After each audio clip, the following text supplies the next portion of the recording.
The Communist Party of China is the most potent and dangerous near-peer adversary this nation has ever confronted. They have elements that the Soviet Union never possessed. They are a technological adversary and competitor, an industrial competitor, an economic competitor, a geopolitical competitor, a scientific competitor now, in every realm. It's an extraordinary challenge. It's one that I believe will define the 21st century.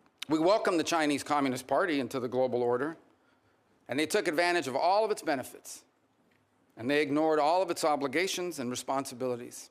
Instead, they have repressed and lied and cheated and hacked and stolen their way into global superpower status, and they have done so at our expense and at the expense of the people of their own country.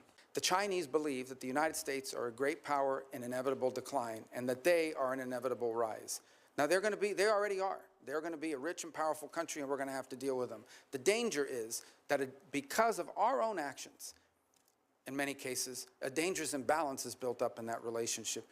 We allowed them for years to pretend that they were some developing countries, so we should allow them to continue to cheat on trade and commerce. We should allow them to continue to expand. They lied about not militarizing and populating island chains in the South China Sea and the like.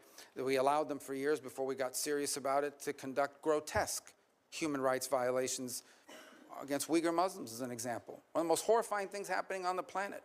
And for years, no one talked about it, which, by the way, not just has a human rights component to it, it allows them to use slave labor to produce goods at the expense of the rest of the world. And so I think now we're dealing with the ramifications of it. If we stay on the road we're on right now, in less than 10 years, virtually everything that matters to us in life will depend on whether China will allow us to have it or not.